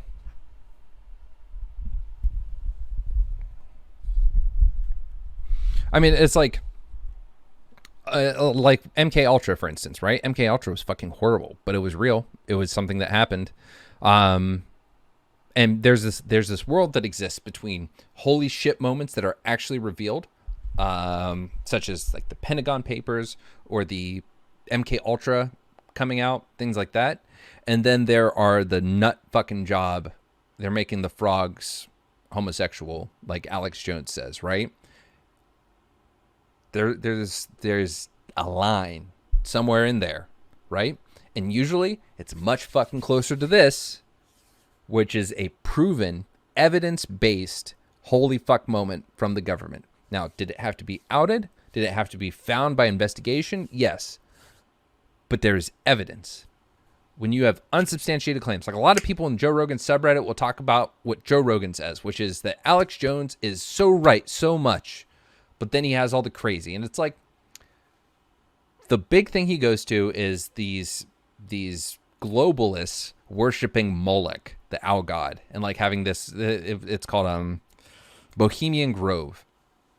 And what I think it was just some people with a little tongue-in-cheek fun doing some little cult ritual. I don't think it's like the globalists being satanic and trying to overthrow the government or control the world through these dark rituals. So Alex Jones was right by saying these people worship the god Molech and blah, blah, blah, blah, blah, in the sense that they do this ritual, and he did catch it on camera, and he was right. And it's kind of fucking crazy to see these important people dancing around and doing that, to hear them over the speakerphone. But like, if Alex Jones was able to creep up on it and capture it on video, either those who control the world are soon going to be overthrown because they're fucking stupid and didn't post enough security, or it's not as serious a secret thing as it was. So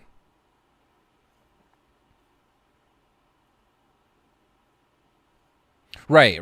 I don't know anything about the frogs thing or the origin of that, but even if it was like some chemical reaction caused the frogs to become homosexual, you're right that he doesn't present it in a real way. And that's the problem. When he presents it as the globalist conspiracy, the government control, chemtrails,